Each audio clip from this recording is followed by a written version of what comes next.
Hi everyone, I wanted to share with you some of the divine feminine artifacts and special objects that I keep around me to stay connected to this very beautiful woman's wisdom and feminine mystery.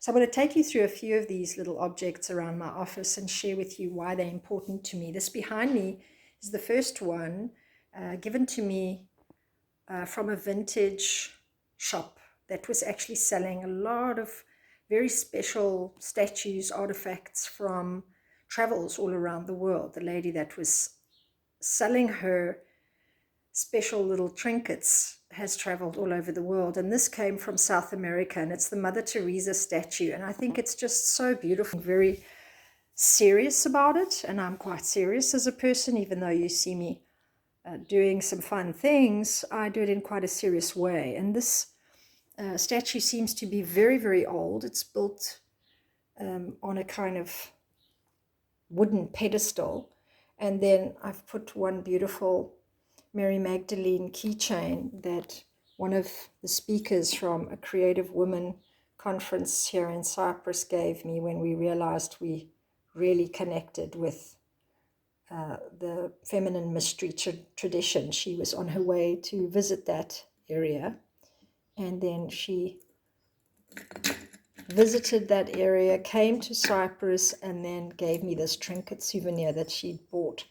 And I put it there because I think these are very interesting symbols of the spiritual legacy women have as leaders. Then Frida Kahlo, unlike maybe many people finding her now or the whole trendy side of Frida Kahlo, I came across her work when I was studying art history as a student in Cape Town University, and she was considered in a way a performance artist, using her body as a way of reconnecting herself to her own psychological integrity of the ego. I remember doing psychoanalytic readings on Frida Kahlo and why she painted herself so often, and she suffered very deeply. So she became an example of the victim archetype, and I remember doing some deep studies about that. So for me, it's a complex fascination with Frida Kahlo because, as I just mentioned, she was someone who really suffered many different trauma and injuries and painted herself again and again to put herself back together again. I remember one analyst was talking about it like Humpty Dumpty, who falls off the wall and then has to put himself back together again. And in that, people have really, taken to her message. And I do too, but I also like to look at the two sides of that story. Here you see some art I'm busy with.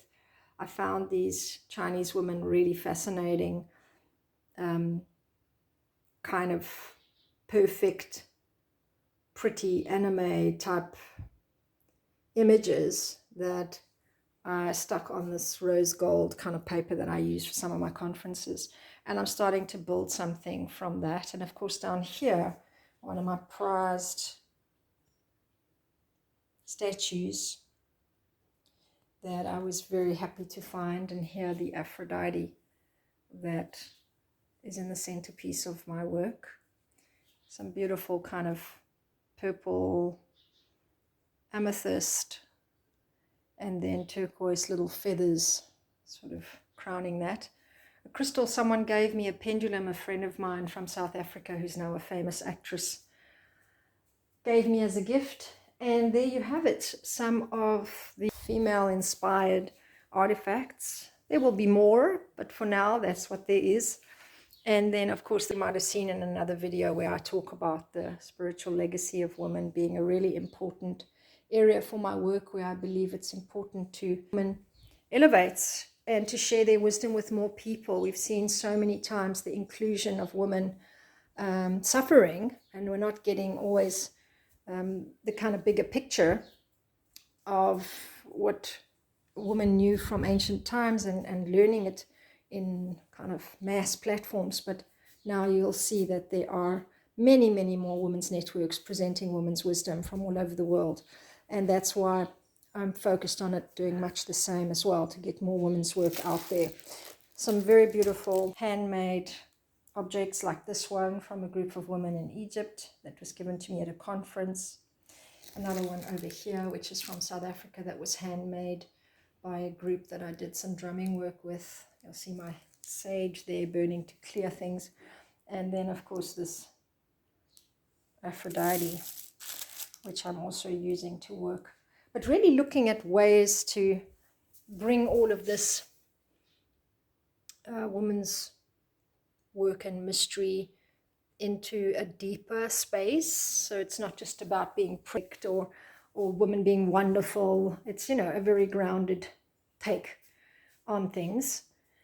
And I'll leave you with this one last picture from the amazing museum in Athens that has really begun to restore the Parthenon, and this incredible piece of architectural design that was supposed to be a feature of the Parthenon, and it was reconstructed by scientists and is now at the museum there. Very feminine energy and, of course, great inspiration. Thanks for joining me on this, everyone. I hope to see you soon. I'll be showing you some more. Bye.